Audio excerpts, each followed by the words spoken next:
they're concerned about being heard. It's their chance to take back their power. And so they really gave it to this guy in their testimonies of just, one of them was like, I hate you so bad. You are the worst. One was, I hope that you never get out of prison. I hope that you do all these different things. I hope that you realize that we weren't these scared little girls. We are powerful. We are stronger than you. And afterwards, when we were kind of debriefing on what happened, those of us that were part of the aftercare justice side were disappointed with the 5 years, but the survivors were ecstatic. They were heard in court. They got to speak to this guy, take back their power, and the authorities heard what they had to say. For them, honestly, if he was serving for 5 years, 20 years, or 5 months, what they wanted is to be heard, to take back their power, and to let him know that in the end, they were much more powerful than he was. I'm Steve Murphy, DEA Special Agent retired and now host of the Game of Crimes podcast. If you've seen the Netflix series Narcos, then you know my story. I now bring you stories of heroism and bravery from our law enforcement and military heroes, and occasionally from the criminals that they faced. Welcome to Game of Crimes.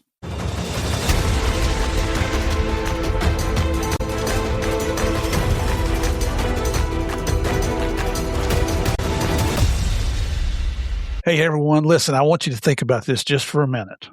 Imagine that you're 12 years old, someone promises you a job, a better life, and within 48 hours, you just disappeared. This isn't a movie I'm talking about. This is happening today, every day, and our guest has spent the past 13 plus years trying to stop this. For those of you that have been around for a while, you'll recognize the name when I get to it. He's no stranger to the Game of Crimes. This is his 5th appearance on the show, and I hope you folks realize how important this week's topics are to me and how seriously I take this stuff. This is my good friend, Tyler Schwab. He's back. Tyler, welcome back to Game of Crimes, brother. Thanks for having me back, Steve. Happy to be back. Yeah, it's always good, man. It's unfortunately the stories that you got to tell us, what we're going to talk about is more important today than it ever has been before, from what I'm seeing. And I've said this before, you've heard me, Tyler. Anyone who would enslave another human being, especially a child, is the lowest of the low in Murph's book, and in my opinion, is not worthy of living in any of our communities. That's what I think about you folks. That if you partake in this, turn me off. I don't want you listening to us. Okay, I'm all riled up. Old man mad. I can't go too far because I'll have a heart attack or something here. And if you're new to the show here, I met Tyler. He reached out to me a couple of years ago. He runs a foundation that investigates human trafficking and child exploitation for over 13 years now. I would highly suggest you go back and listen to some of his former interviews because I don't want to continue to say the same thing over and over about his background. He did a missionary trip in the Dominican Republic years ago when he was going into college. Based on what he saw and what he learned afterwards, he decided that not am I going to say somebody should do something, I'm going to step up and do it. And that's why I keep bringing him back. So I'm so proud of what he does. He founded a company called Libertas International in 2013 that's based in Medellin, Colombia. Now, why would Murph be interested in Medellin, Colombia? I don't know. What do you think, Tyler? God, man, there's 3 seasons. Well, I guess 2 seasons that detail your story on why you've been in Colombia. Yeah, if you remember my youngest daughter, when we adopted her, she's from Medellin, Colombia. You know, she was just here with her daughter and her husband for the 4th of July weekend. Cool. So by the time you hear this, folks, we recorded this several weeks ago. But like I said, this is his 5th appearance on here. And I got to ask you a quick question, man. How's Lucy and Esme doing? Oh, dude, man, they're great. Lucy's awesome. You talk about one of the most inspiring stories. I still remember when we first were referred Lucy, and her dad had been arrested, and her mom just hated my guts. I reached out, hey, I'm with a nonprofit here to help, and like, if you want to just help your daughter, help you, and she was, I'm so sick of people reaching out. You guys need to leave us alone. Never contact me again, and she blocked me. Oh, jeez. Yeah, and then I sent her one last message before she got me blocked. That's fine. Like, if you don't want to talk to me again, that's great. But we're just here to help, even if it means just giving you a month's worth of groceries so that you can collect your thoughts to get stable and what just happened to your 12-year-old kid, what you just discovered has been happening to your 12-year-old kid. That's fine too. So she blocked me. I heard back from her a couple of days. She unblocked me. She was like, yeah, groceries sound great. And so our team went and got some groceries, brought them to her house. And we're just like, hey, we're just here to give you the groceries. Just we're so sorry about what happened to you, and here you go. And we left. And then she reached out to me and she's like, okay, like, thanks for the groceries. What would help look like? And so you detail kind of our program, the education, the healing, the justice, all the things that we try to focus on. And she began her process. Just 12 years old, she began a very long process with us, and she just turned 18, which is crazy. She's really fighting to she wants to study at the University of Utah, where Heidi lives, because her and Heidi are just thick as thieves. So she's really trying to get a scholarship out of the University of Utah. And she's great. She's a great ambassador for the cause. And even then, we never asked her to do that. We just want her to just be free, just be you, do whatever you like to do, and get the childhood that was taken from you. Yeah. And she's when you think of, you look back and you sometimes wonder, was it worth it? Was the miles on the plane and the living in perpetual poverty? Myself, speaking of myself, was it all worth it? You look at Lucy and you're like, yeah, it was definitely worth it. And Esme, she's great. She's doing the exact same thing. She's 19 now. She's about to turn 19. And so we just completed a year of when she went to Miami and she testified against Correa, who is serving year 2 of a lifetime sentence. So yeah, may he never get out and go to the gates of hell where he belongs. But she's great. She's getting to live a life now where she's focused on her mental healing. She just graduated high school. And I think for her, so much of her childhood was just based on survival. How do you survive day in, day out? She told me a story once, Steve, that just broke my heart, to where she had trained herself to sleep in until noon, not because she's lazy, but if she sleeps until noon, she gets to skip breakfast. And she doesn't have to have 3 meals a day. She can just eat 2 meals a day. So it probably saves her and her family $3 a day. She did that for 7 years. Wow. And so I get pissed. I'm, oh my gosh, no, what does it cost to get you breakfast? We'll cover it. And she was like, that time is over. We're okay now. But that was the time that I was living in. That's how this guy, he found me in my desperation. And now she just gets to be a kid. Like, she went on some senior trip like they do. And they do all the TikTok videos, and they hang out with friends, and they start talking about colleges they're going to. And she's just a kid. She's a kid that graduated high school. And for us, she got to grow up because of the foundation. She got to live a normal life because of the foundation. So when you look back and you think of all the people that we've helped and we saved and whatever, if it was just for those two, I'd still go back and make the same decision, because those two are excellent people. And that's only 2 of many. Tyler's very humble man. He won't brag about. I love hearing about these kids. And I got to ask you, how's Ben and Mervin and Heidi doing? Oh man, Ben is great. Ben, he sold his company. And wow, he just can't. Yeah, he made some good money, but he just can't stay. He's not those entrepreneur types. They can't just stay still. They're always out just doing things. And so he's looking to buy a new business, focusing on drywall. He's looking to help mentor young entrepreneurs. He's helping me as far as with the Libertas stuff, looking what does it look like in the future, and how do we close the loop on some of the girls who've been with us for a long time. Make sure that they go off into the sunset all taken care of. So he's great. Heidi's great. Heidi actually, so we had a case last year, Steve. I don't know if I talked about this on the podcast, but it was a case in a new city in Colombia, in Bucaramanga, Colombia, which I've never been to Bucaramanga, but I know the cops down there, and they reached out and they had a case that they needed help with. They needed aftercare, and they needed some support as far some investigative support for this case. Involved an LGBTQ plus activist who's very vocal in the community about the rights of gay kids and all these different things. Very important work. But when kids that were struggling with that were bisexual or trans would come to her for help, she would offer help, but in return, she would traffic them. I do remember this story. Yeah. So she's just a horrible, horrible lady. She was arrested, and 27 of her friends. A really big case. It resulted in 27 arrests and 14 rescues. Wow. And yeah, it was crazy. But we got a medal for it. It's my 3rd medal, Libertas' 3rd medal that we've got. They just nominated the nonprofit last month, and I can't go for obviously reasons that we've talked about. So Heidi's actually going to go and receive it in my behalf, and she's gonna keep it, and because all the work that she's done too. She went to Colombia a couple months ago to Medellin to bring a bunch of gifts to the survivors and interact with them and kind of give them the personal visit they've been missing. Came back and is headed back to receive this medal with Lucy. Lucy's going to go with her.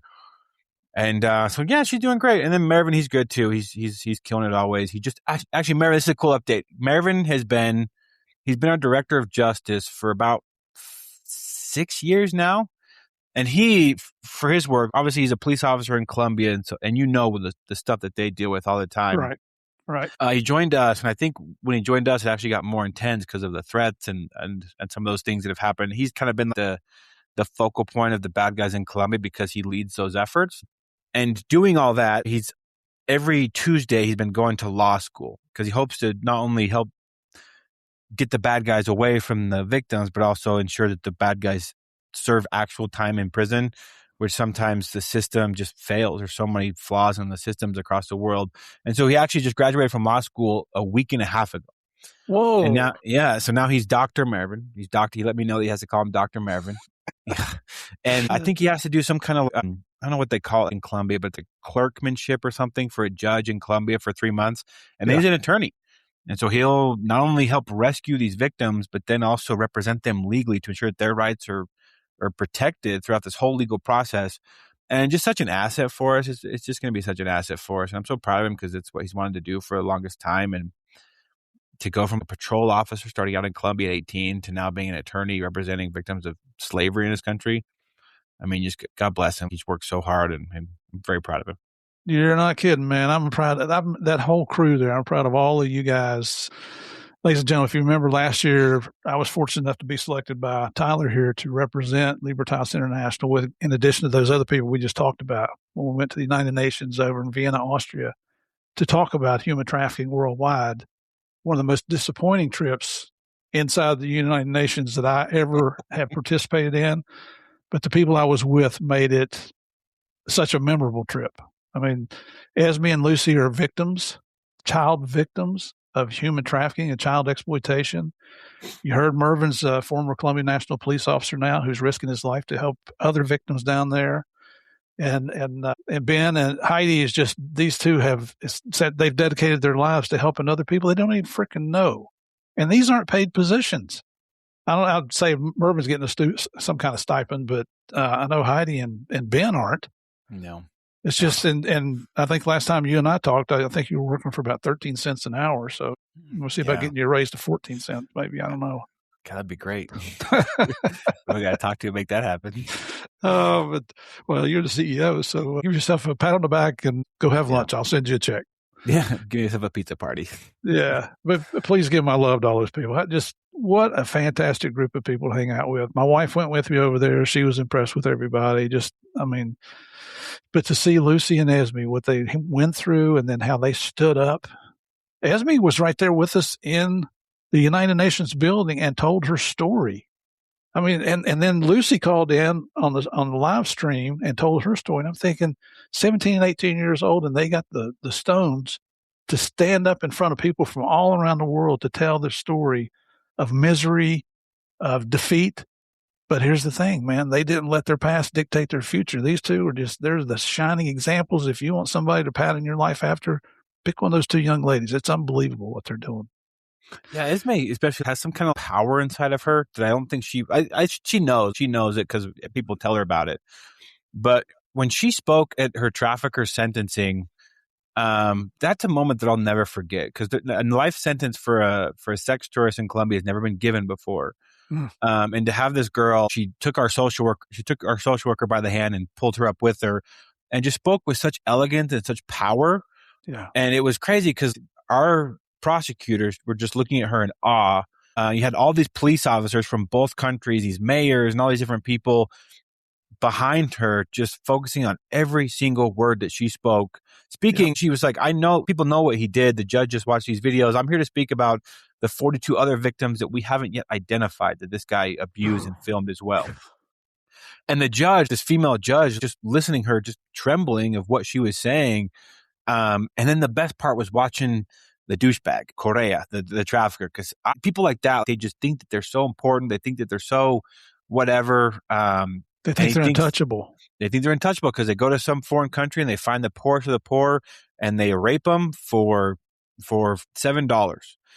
And to see him just trembling in fear of one of his victims that's speaking what happened to her and how the fate and the future of both countries kind of in the balance here of how are we going to treat this crime going forward, and to have her be the center of it. It's something I'll never forget. Something out of a movie to where all these powerful people, all this power, all this lights, and the center, it's this little girl and just speaking as if she had the voice of God. It was really cool.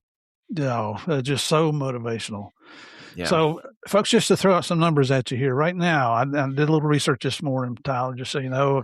Right now, it's estimated 40.3 million human trafficking and modern day slavery victims are out there worldwide. Over 40 million. 40 million. 71% of them are women and girls. And I think it's an estimated 25% are children. Oh, I've done interviews with Tyler here before where I've had to stop recording because I just start bawling like a baby. And this might happen again today, Tyler. We'll see how things go. But this is an estimated $245 billion business. $245 billion, not million, billion. And that's according to an NGO, Hope for Justice. I mean, I saw some figures went up to almost 500 billion. So they seem to be very reputable. Unfortunately, the United States, we still lead all other countries in the world for the number of perverts. We're the biggest consumers of child exploitation and human trafficking in the world. And you know what? They've identified human trafficking cases in all 50 states of the United States. Not something we need to be proud of here. And Tyler, before we get into some juicy stuff here, I guess, just tell everybody in Reader's Digest version, what is it Libertas International does? Yeah, so Libertas International, our thing is we have an office in Medellin, Colombia. That's where our operations are based off. We'll help anywhere we're asked. We've helped in Tonga. We've helped in Mexico. We've helped here in the States. But the majority of what we do is in the country of Colombia. And our biggest thing is we help victims of human trafficking or sexual exploitation. What does that look like? We have the Maslow's hierarchy of needs and work our way up it. And at the bottom, it's safety, it's health, it's food, water, shelter. And I think I mentioned safety, removing the bad guys from the situation and then just working your way up. For example, with Esme's case, where she's thinking about college and what she wants to study, really hard for her to do that when she's being trafficked and she's starving. How am I going to think about what I want to study if I don't know where my next meal is going to come from? Right. So we have to just make sure that she's taking care of it just as a person before she can start thinking about what her future entails. Same with Lucy, same with all of them. And so that's what we do. Just work it to where these survivors can be self-sufficient. They can be okay. They can have jobs. They can have healing, whatever healing looks like for them. There's a girl that we're helping heal in her specific way this morning or tomorrow morning, I don't remember, but the trafficker tattooed a tattoo on this girl. He tattooed this big tiger tattoo on her shoulder, and that was whatever. I don't know why he did it or if it was his thing. We've had this case before where these guys will brand victims. Mm-hmm. And with her case, he filmed it and he spread it before he was arrested. And so when people see that tiger tattoo, people know it's her. And so healing for her is making that go away. Very painful, Very expensive process. But for her, healing for her means removing that tattoo or letting her form a new tattoo or whatever. And so her specific form of healing looks like that. And then on the legal side, until you hold these people accountable, they're just going to keep doing what they're doing, which is an unfortunate reality of the world that we live in, of bullies and predators. Until someone stops them, they're just going to keep doing what they do. And so we stop. We do everything we can to hold them accountable, is wherever it's in our power. For us, the most effective way that we hold them accountable is working with law enforcement and taking care of the victims, taking care of the survivors so that they're willing to testify. They know that they're going to be safe when they do so. And you just work your way up to where hopefully like a survivor is okay. She's safe. She's on a path to healing. She has some kind of employment opportunities in the future. And the person that hurt her or him in some cases is held accountable. It varies. Some of the cases that we have, best case scenario, they serve a life sentence, which is probably what they deserve. Mm-hmm. Worst case is we have some that have served 90 days in jail, have served no jail, 5 years in jail, very little sentences, which is unfortunate. But we do our can. That's in our power. A lot of it's outside of our power when judges decide things and stuff. But we do our best within our power is making sure that the survivors of that case have the resources they have to heal from what's happened to them. Yeah. And what's your security status now?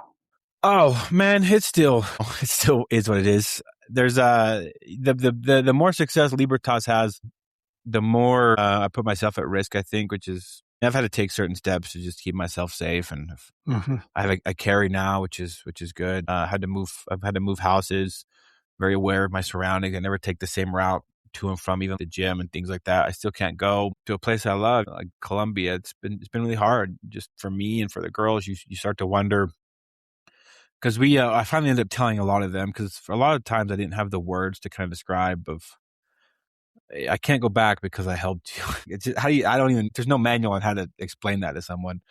And so I just did. I just bit the bullet. And if I figured if they're old enough to ask the question, they're old enough to know.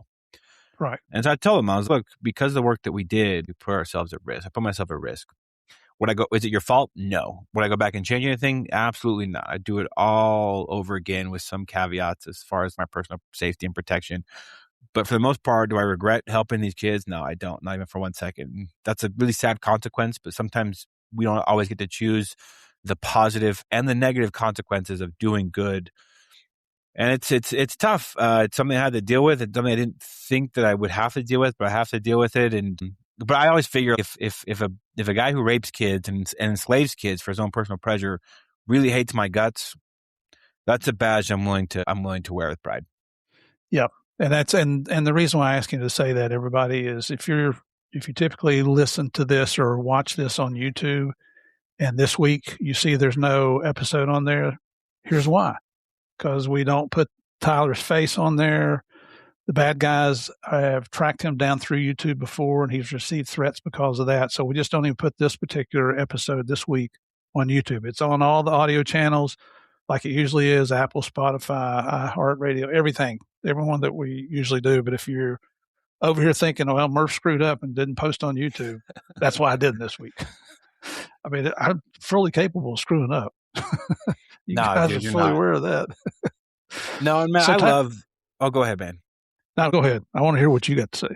Well, I just love, it sucks. You verbalize all that. And sometimes, some days it's really rough, especially when the kids go through Christmas and birthdays, or like Heidi has to go down and give them letters on my behalf. Sometimes it really sucks because you watch them grow up, and I really enjoy my time with them. But being here is also, it's provided me some really cool opportunities to make an impact in ways I didn't expect.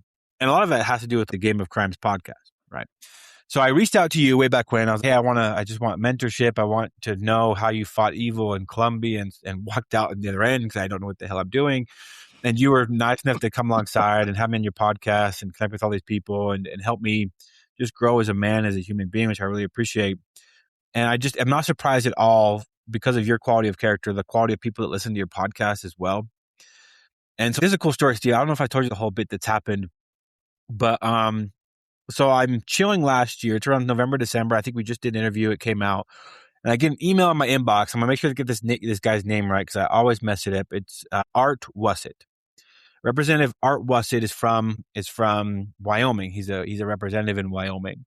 And for everyone that knows me knows that I'm from Wyoming. I love Wyoming. I'm so passionate about it. But because of the work that I've chosen to do, a lot of my adult life is spent outside of Wyoming. Right. I've lived, I think, total for a year and a half since I turned. No, that's not true. Since I turned 18, I've lived about 2.5 years total in Wyoming. It's my home. It's where I consider home, and I'm 35 now, almost 36. And so because of the work, a lot of my adult life has been left outside of Wyoming. And so I've always looked to kind of make an impact in Wyoming, but just haven't spent enough time to do it. And now that I'm threatened, I have time to do that.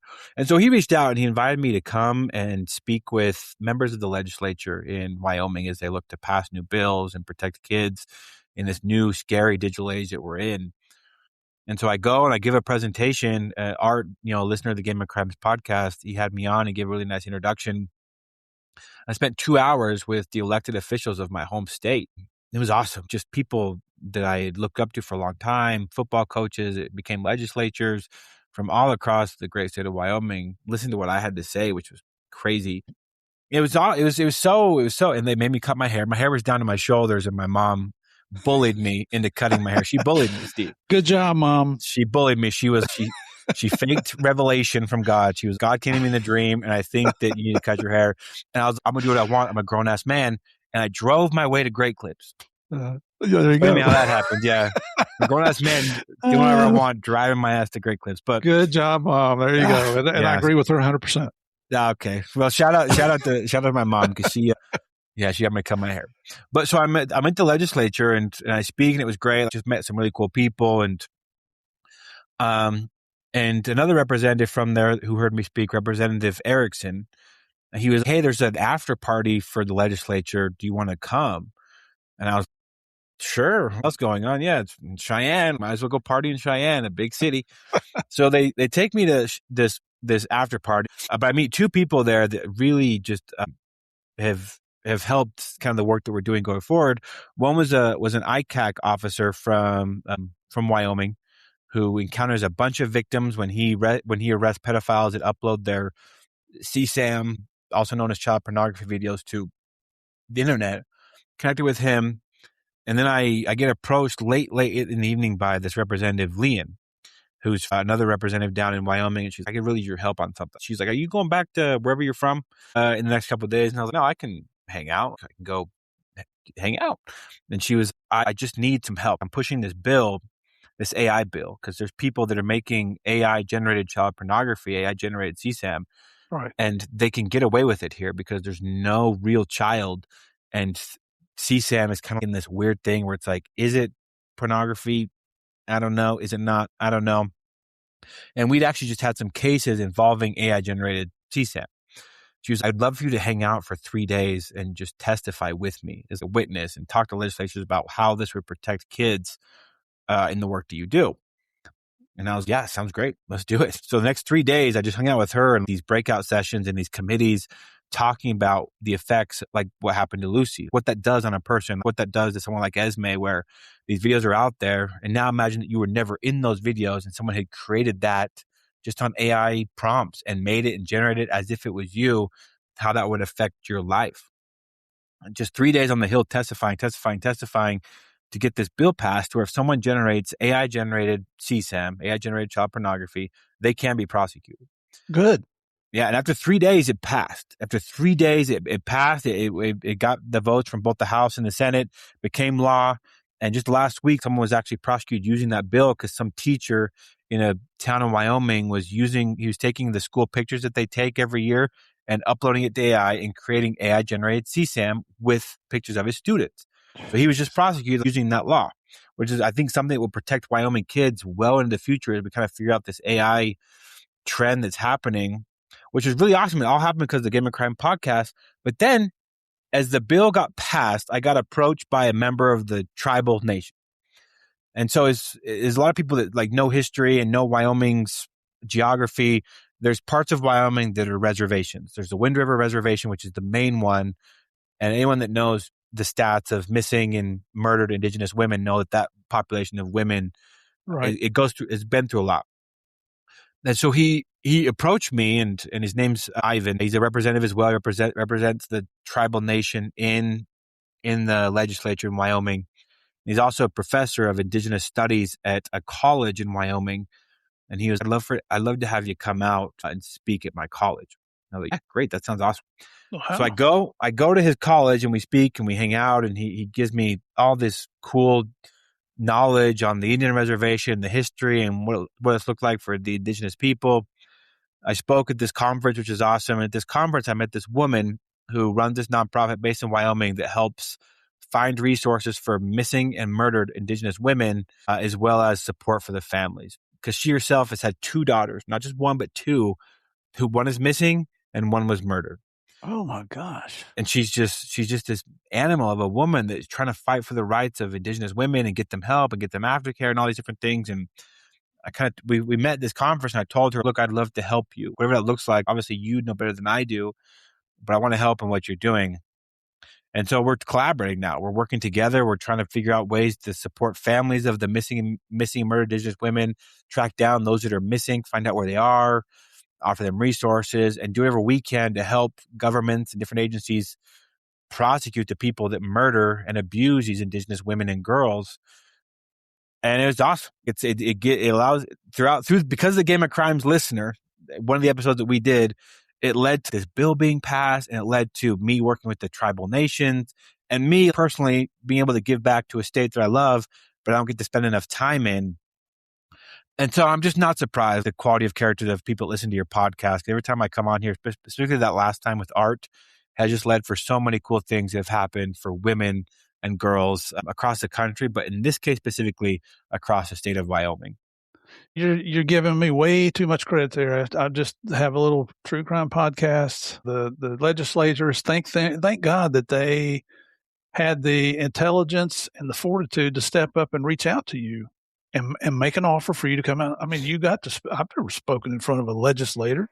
I've spoken in front of, I have spoken in front of Congress and all that crap, but they don't care. What's awesome here is that within 3 days, both sides of a legislator came together and reached an agreement. Wow, there's something we need to see in every state as well as in Washington, D.C., isn't it? No kidding. But this is all because of you. It's not because of Murph. It's not because of Game of Crimes. It's because of what you stepped up to do. And I don't want to hear more about it. I'll talk to your mom. I'm serious. I'm being totally serious, man. You are. I think I'll call the people at the dictionary company and say where the word hero is. Put this man's picture in there because it's fantastic what you're doing. I know you're being humble, and I appreciate that. I really do. But you do deserve the credit and the recognition. In fact, I'm kind of thinking in the back of my mind, I'm hoping if the legislators are listening here from the state of Wyoming, maybe offer this man a paid position because I know he's not making crap from this nonprofit. He's all the money that comes in, he's making sure it goes towards the victims. So he's willing to step up. I mean, he donated 3 days plus coming to the legislator, and I'm sure they didn't pay any of your expenses. No, they didn't. No. Okay. All right, so you got it, man. You step up again. I appreciate it, Steve. Do the right thing here. Yeah. Have me back, and we'll talk again. There you go. I'm sure he's listening. He's an avid listener, so I'm sure. Shout out to Art because he's a good man. Yeah, and seriously, shout out for Murph as well for doing the right thing. I mean, that's what our legislators are supposed to do is protect our citizens within their jurisdiction, their area of responsibility, and your people did. Yeah. Wow. I've never been to Wyoming, but I'd love to come. Yeah. They did cover my hotel for 2 days. I remember they did cover my hotel for 2 days. So they did pitch in something. That's good. Excellent. Okay. I want to get into a couple of stories here. Well, first of all, I want to ask you a question. Did anything happen since the last time you and I talked that made you stop and go, man, there's something I've never seen that before? That's a good question. The story I just shared, that was one thing because working with legislatures and stuff, it's just a totally different game. And I give my mom crap, but she was right. It's a different kind of game you kind of have to play to get in there. I don't know if they would have taken me as serious. I would have came in there with my ponytail I had going on. So you come in there and I'm aware I have an intimidating look. I'm 6'2" and I'm 245 pounds, but having a hair nice and being cleaned, and that was a different game. Just I never thought that I'd be in that situation. I never thought I'd seen something. I never thought I would be put in that situation where you're influencing law. I never thought that would happen for me. Mm-hmm. And it's a different game altogether of what it takes to make that happen. I'm glad I learned about it. I look forward to working with it going forward. But yeah, there is something. I was so used, Steve, honestly, to what does this even come? Judges like being on our side. Esme's case really spoiled me because that judge really laid it out hard for this trafficker, and she gave him a life sentence and everything was good, and we were really excited about what had happened. But that's not always the case. You're not always sure what a judge is going to do. We had this case that we were involved in a very minimal level. I wouldn't say that we did the investigation. We offered all the support to the victim, but we were aware of the case and we were supporting in the ways that we could support. And it involved an athlete, a collegiate athlete, who was serially raping his cousin for about 10 years, his step cousin. Oh my gosh. Yeah, and he would do it all the time. And for her, you listen to her and you talk with her, having a very influential athlete cousin who's abusing you on weekends is really hard because you hear people cheer his name. You see him in the paper in a very small town. It's really, really, it's impactful for her just as a person to not report what had happened to her. When she finally reported, he was arrested and he was put in jail, and he did plead guilty. He did plead guilty, but during the sentencing hearing, the little girl talked. She took time out of her first day of high school to talk about what this guy had done to her. And the judge, so you can give recommendations. Anyone that knows, has been a court case, you can kind of give kind of back and forth of, we would like the maximum or we'd like the minimum, and the max might be 15 years or 5 years or whatever. People go back and forth. It's a stupid game that lawyers play. But the judge in the end can make the ultimate decision. And the judge, the time we knew that we weren't going to win on, just because the time is, you just can't control, but you can control a little bit more, is their status on the sex offender registry. Mm-hmm. That's something that will follow them forever and make it hard for them to get a job. It will kind of name them forever, and they will protect other kids as well.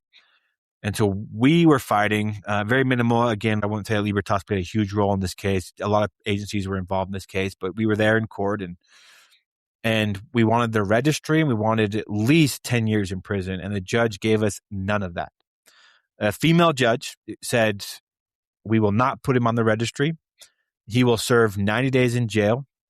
And we obviously our side of the case was, that's ridiculous. You might as well let him go now. And we can't let this incident, we have a chance for justice here, she said. We have a chance for justice here. We can't let what happened define this man for the rest of his life.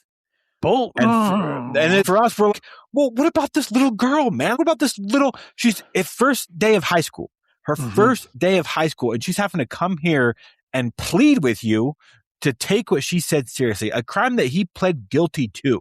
Mm-hmm. And just nothing. For whatever reason, it was just no sex offender registry. Judges were on our side. Even one of the lower sentencings that we had, which was in Austin, Texas, where the guy got 7 years, the judge really gave it to this guy verbally and gave him the max that you could charge on the crime that he pled guilty to, which was 7 years, which is not much, but it's something.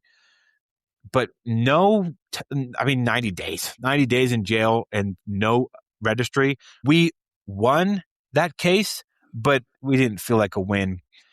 And it's just one of those things in our system. Our system, I think, is the best system in the world, Steve. I think you would agree. But it still has some flaws. It still has some holes. And how do we work to just plug up those holes? Being the suspicious person that I am, the first thing that comes to my mind is small judge in a small town and a wealthy athlete was a check, a lot of money written. Yeah.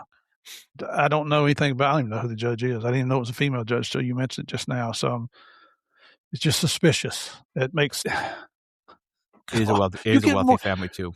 You get more than 90 days for a DUI now. Outrageous. That poor girl. So even now we're trying to figure out how do we help? Because healing is just, I just don't think it's going to happen in a small town like this where the guy, we won. Yeah. We won on paper. The prosecutors will get their win, but all of us were just, this doesn't feel like a win. It feels like we got our asses kicked. And so where's the incentive for him not to do it again? There's not, they're going to slap me on the hands again. And you know what? The 90 days probably translated to 30. Yeah. Outrageous. Hey, well, you taxpayers in Idaho, you're the ones that can make the difference. You got to stand up and do what's right.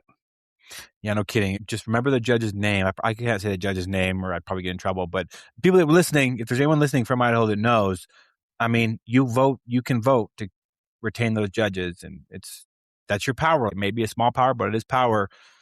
And if that's how they're, the comment of, we can't let this ruin the rest of his life. I'm just, but what about her? Exactly. What about her? She has to live with this. It's the way she described it was, we have a chance to stop the suffering of this family now with what she decided to do, as if it was some kind of healing.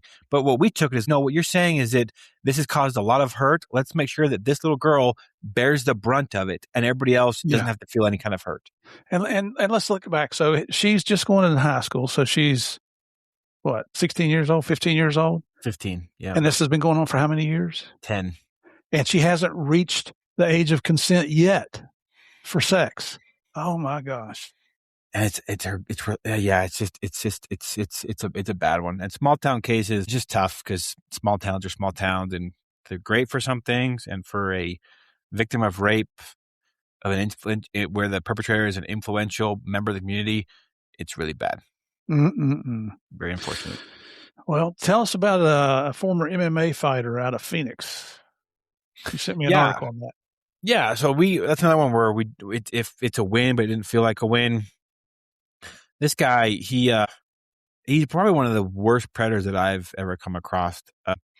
He had this Telegram page, and he would abuse kids, put on a Telegram where people had to buy to get the video, and had one video that kind of made him famous called The Trio, which was him raping three kids. The youngest one, which was just 14 years old. And tell everybody what Telegram is.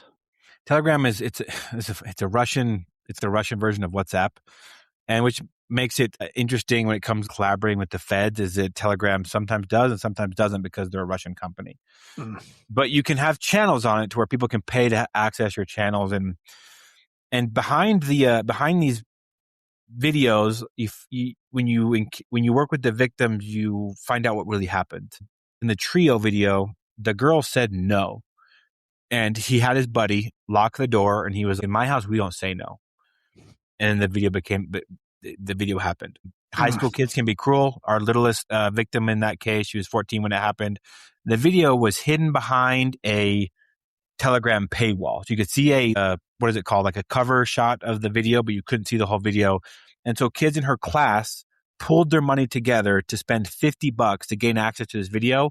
And once they pulled up their money and they spread it, or they downloaded it, they spread it like wildfire. And now it's everywhere. Oh my goodness. Yeah. And this kid, I'm talking about one kid specifically, she's lost relationships because of it. She's a cute little lesbian girl.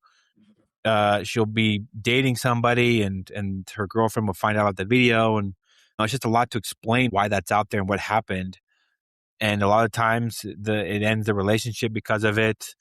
And yeah, this was happening in Colombia, but this guy had victims all over the world. When he was arrested, we were getting DMs from people from the Philippines, from Brazil, from all these different places.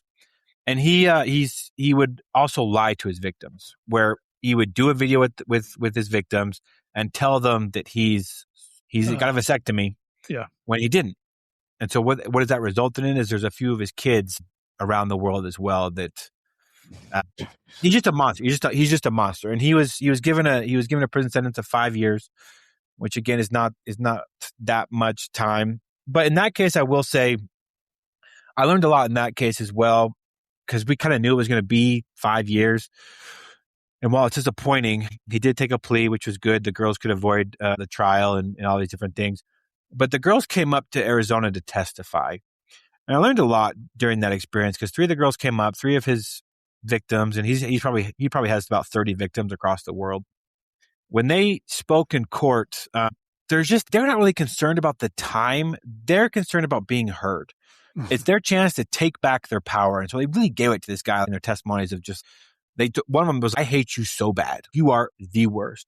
One was, I hope that you never get out of prison. I hope that you do all these different things. I hope that you realize that we weren't these scared little girls. We are powerful. We are stronger than you. And afterwards, when we were kind of debriefing on what happened, those of us that were part of the aftercare justice side were disappointed with the 5 years, but the survivors were ecstatic. They were ecstatic. They were heard in court. They got to speak to this guy, take back their power, and the authorities heard what they had to say. For them, I don't think they gave honestly, if he was serving for 5 years, 20 years, or 5 months, what they wanted is to be heard, to take back their power, and to let him know that in the end, they were much more powerful than he was. And so you go back to your first question you asked me, that's something that I learned a lot, where for a survivor of human trafficking, I don't think that time served or the time that's given in the sentence is necessarily the most important thing. The most important thing is the fact that they get to take back their power from these guys in a way that proves to them and others that they are stronger than these predators. And these girls did. These 3 girls did, and they spoke for the other girls that couldn't speak for themselves. And then they got to enjoy Arizona for a few days and enjoy everything that the United States has to offer and meet some really good people. One of the girls told me the most just heartbreaking thing.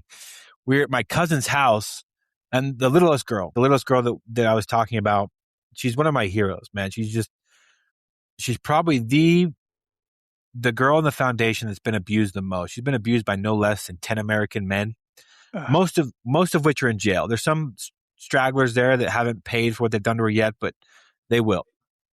But she's had a rough life. She's had a hard life. When the video came out, her dad then attempted to rape her.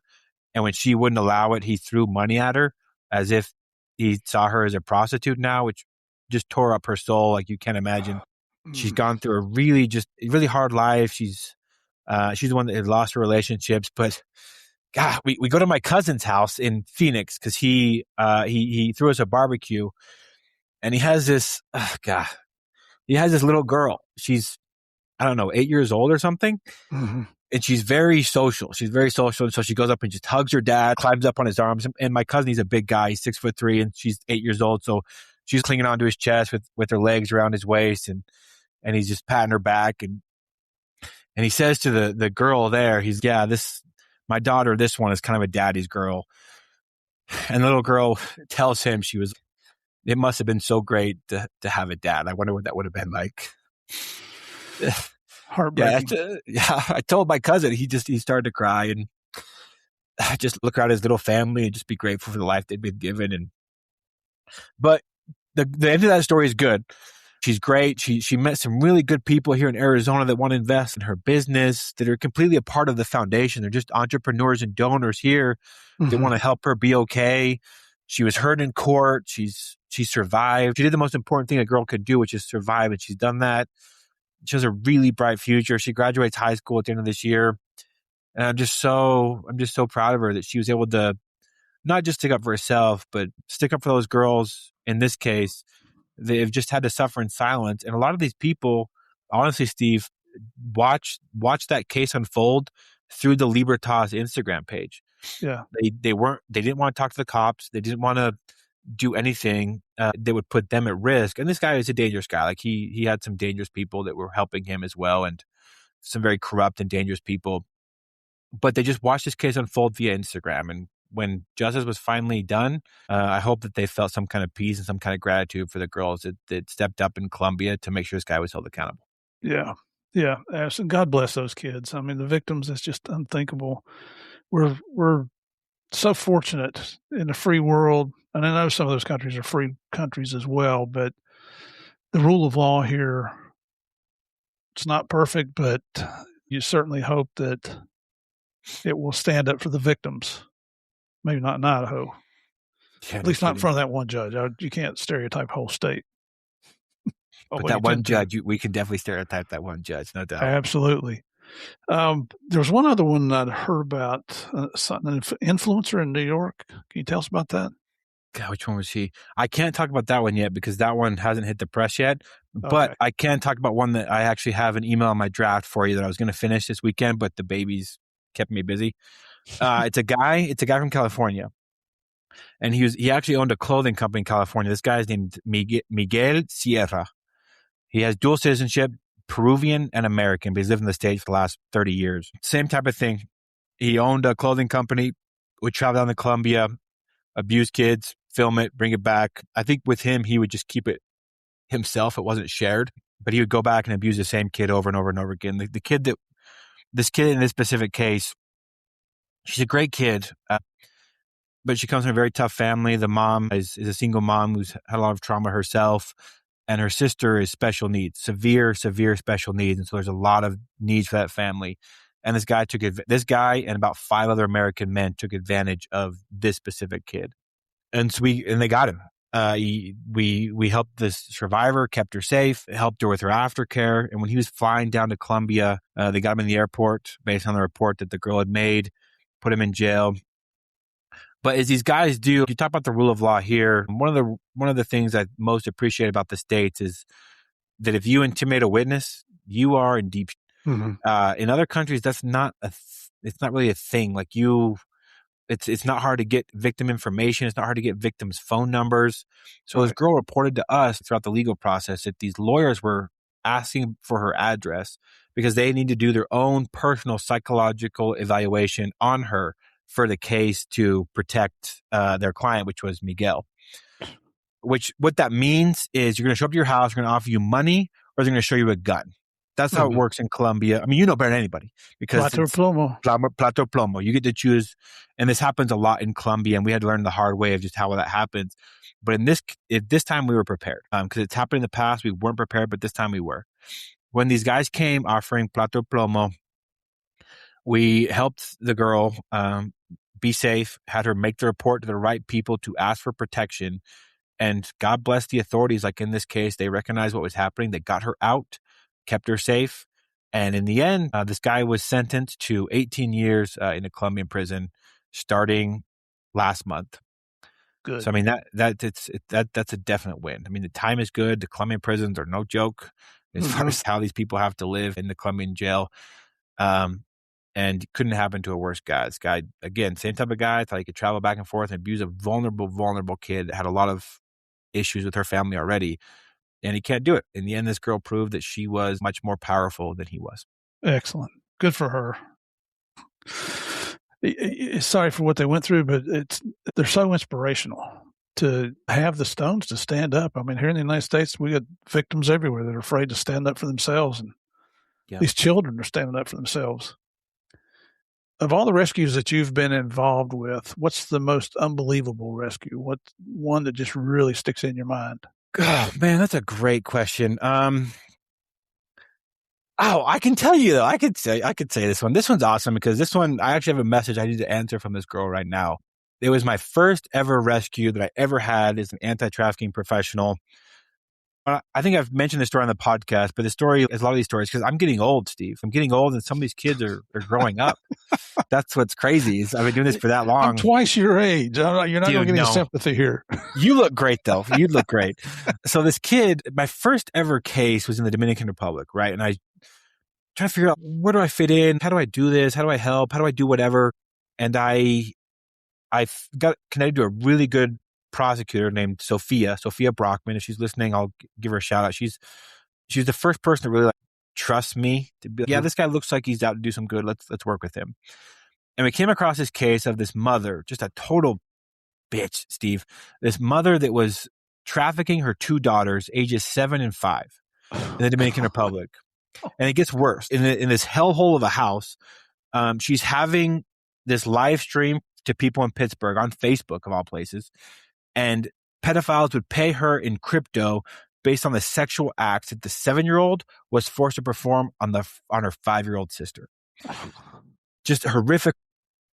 And when we located the location of this, we hit this house. I was lucky enough to go with the cops to do this. I mean, this was hell on earth. Just, I mean, there was dog shit everywhere. There's nasty food in the fridge. There's this stink. There's this sweat of just human desperation. And in all this ugliness, the most ugly part was this new bed with a camera in front of it. That was the ugliest part. And you pull these two kids out. These two kids are just the sweetest kids. They're tiny. They're 7 and 5. And there's also a little brother in the house. He wasn't part of the abuse, but he was present while it was happening. He was a year and a half old. Pull out all 3 kids. And I mean, I sat with the Dominican cops and the prosecutors for a long time because we did not want to separate these kids. We wanted to go to a safe place. We found that safe place. We invested a lot of resources in this safe place to just make it a nice place for them to live, a nice new paint job, a nice bunny farm where they can raise rabbits, grow those rabbits, kill those rabbits, and eat those rabbits. And it's just a constant stream of income for them and protein, honestly. And you just watch these kids grow up. You just watch them grow up. And I'm getting to the point now where I'm getting so old that a lot of these little kids I've rescued are growing. They're becoming young women and young adults. And so the oldest of these daughters, of these girls, she's 17 currently, if I'm getting my numbers right. And she got a student visa to the United States a few years ago, and she's currently living in Missouri. And she's getting to the point where it's starting to apply for college. And so she reached out to me and she said, I would love to study where you live so we can hang out and I can be part of the foundation in the mountains and serve and be of service to any kind of anti-trafficking efforts that are happening where we live. And so me and Heidi together were okay. What let's find some places for you, some scholarships for you. And so she's looking at places now. She's applying for some scholarships across a bunch of colleges across the West in Montana and Utah, Wyoming and Idaho. Idaho has some great schools. And for me, that's an awesome.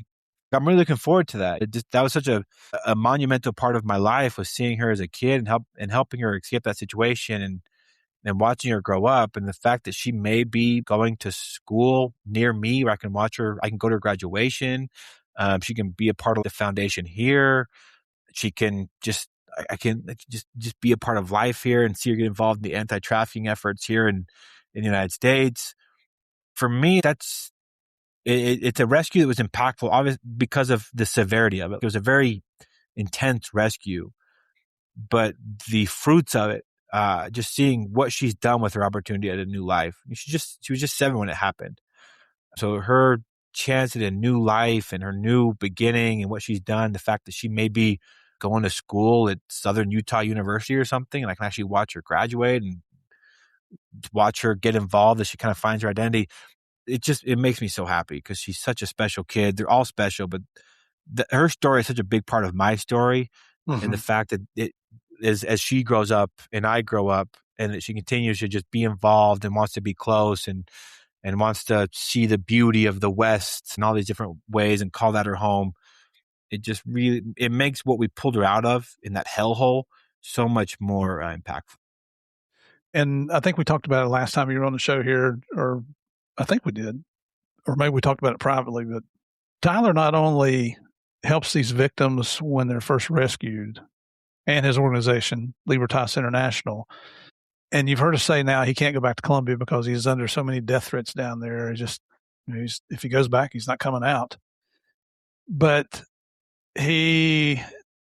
you went with me, was it last year? We went to San Diego for that law enforcement conference and brought a victim with him. So I've gotten to meet some of these folks, and they're just so inspirational to meet them in person. Just hearing about them is inspirational. It's motivational. But he continues on through helping them with, I know the one I'm thinking about was they have dental issues. And so tell us about what you did. Just remind everybody about that, because that's above and beyond. Yeah. Oh, is it the driving to Wyoming one? Is that one? Yep. Okay. Yeah. Because a couple different dental issues we've had over the years. But this one, it was definitely required some sacrifice. But so that rescue is crazy too, man. Her rescue is crazy just because it involved some cartel stuff in Mexico, Tijuana. I think I told you about the period story where the girl was, it was just crazy. And then once they came across the border, going and picking them up and bringing them to the West, that again was a whole different adventure. Hell of an adventure, but it was definitely an adventure. But we talked about Maslow's hierarchy of needs and stuff, and it's really hard to think about what your teeth look like when you don't have food, or you don't have tampons, or you don't have any of this basic stuff. And so one of the survivors, long story short, they tried to take her life in Colombia. She fled to Mexico, where she waited and asked for asylum a few years back. She was finally granted. She was led into the United States so she could ask for asylum. And then we went and rescued her whole family, which there's 4 of them, and took them from San Diego and brought them out west where we live. Not for any specific reason other than that's where we live and that's where we have people that we know. But throughout that process, you live in poverty such a long time, and you're begging for food on the border, and you're kind of running from cartels and traffickers and stuff. Dental care is pretty low on your list of needs. And so her youngest daughter, who's my little superhero, she's such a brave kid. She can be a turd because she's a teenager, but she's definitely a great kid. She's had some big time dental issues, and is someone who does not speak the language super great in the new country where she lives in, who may be a different skin color, a different religion. They're just bullies. Kids can be cruel to each other. Right. And so the dental care was something that was important for her. And the dental care that she needed was really, really expensive. And we knew we had to fix it. We just didn't know how to fix it. We didn't know how we're going to do it, how we're going to do this or anything. And going back to Wyoming is just filled with so many good people. Obviously, we talked about the legislatures, but just the people in general. So much of our funding comes from monthly donors in Wyoming.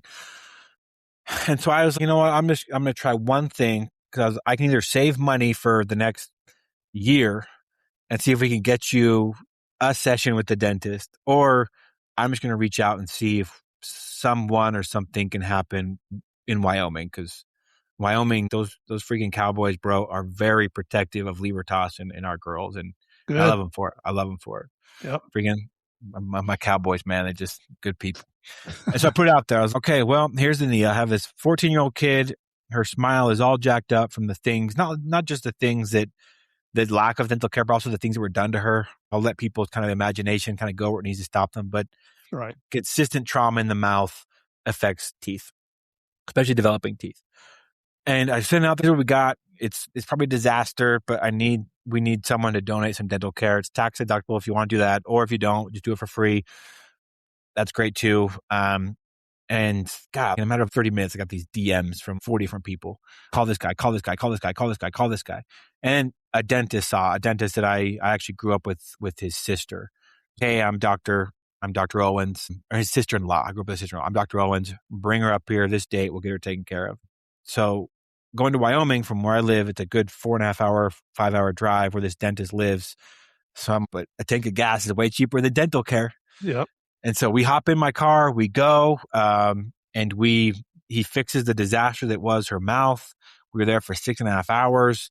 Man, he was awesome. He was awesome. Him and his team were so good. They cleared I can't even imagine, Steve, how much that thing cost, for one, and two, how much money they lost clearing their whole schedule from 10 a.m. until 6 p.m. I can only imagine how much money that business lost helping this girl that day. Right. I'm no dentist, but I know numbers and I know what insurance looks like. And I know that number is pretty big. But the whole day focused on her, getting her all set up. And her last half hour, the local orthodontist from my hometown came, saw her, checked it out. And he's like, okay, bring her back on this date and we'll get her braces done so that her smile can be fixed. And so we did. We had to go back every 3 months or so to get her braces fixed. But see, that girl, I bought her tampons when she was stranded in Tijuana and she was starving. It was her first period. I rescued that girl from San Diego where she'd been homeless for 3 days, begging for food from a Burger King so they could get free Wi-Fi. I've walked with this girl through so much of her life. And the whole way home, she had her phone up to her face and she had her braces on and she's just doing TikTok videos, showing off her new color, new braces, and her new smile. Because I guess the chain is really in style now, I guess. That's what she says. I don't know braces. But just, it was one of those moments where you're like, this kid got to grow up because of the work that we did. From where we found her, which was the lowest moment, was that moment in Tijuana with her period and the tampons and just the amount of human desperation it takes to ask somebody for that. Mm-hmm. To now, like, she had a to-go box of Domino's so that she could eat something on the way home. Because it was, a 4.5 hour drive and she's going to go in and out of consciousness as she sleeps, and just taking TikTok videos of her mouth. I'm just like, this is normal. And this is nice. This kid gets to now grow up and show off her braces like a normal 14-year-old kid. And if you can just give somebody back their normal, I'm just thankful. Thankful for that dentist, thankful for that orthodontist, thankful for the good cowboys in Wyoming that look out for Libertas, and just thankful that girl chose to survive, her and her whole family, when not surviving was probably a temptation on a few different occasions. Yeah. And to Dr. Owen and all the folks that stepped up to the plate when you asked for help, oh, man, hats off to you. God bless you all for doing the right thing. And this is really cliche to say, but doing the right thing doesn't have a price. And it's, to me, I don't know, Dr. Owen, was obvious to me and the people that work with him that they were doing the right thing. God bless them, man. Yeah. All the little stupid problems we have here in the United States, and then you hear these stories and, oh, man, it just keeps you going.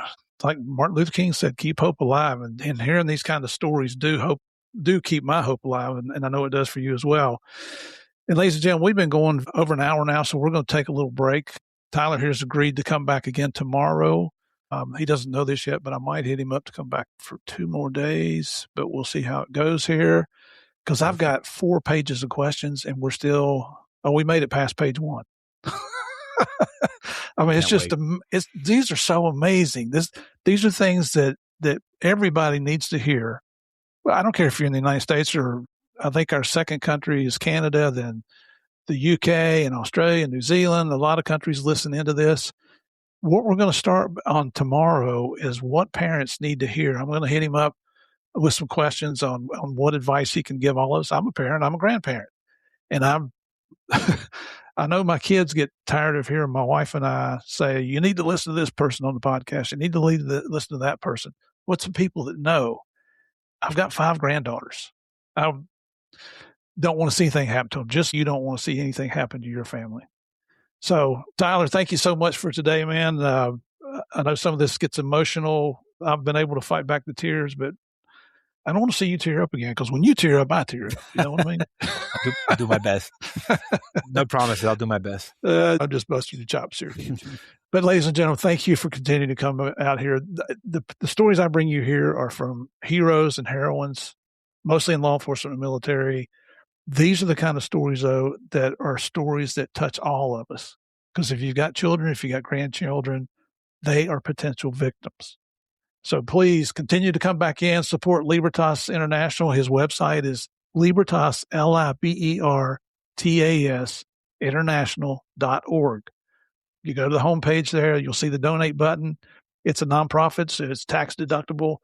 You hear what they're doing. I mean, you hear how this man has risked his life, as well as Mervyn down there in Columbia, the former Columbia National Police officer, all these people. But then you hear about these victims that are so courageous that they're willing to get in front of people in court and tell their story. Oh, just God bless them all, man. Okay, I'm just rambling, I know. Ladies and gentlemen, thank you so much for today. Come back and see us tomorrow. In the meantime, God bless.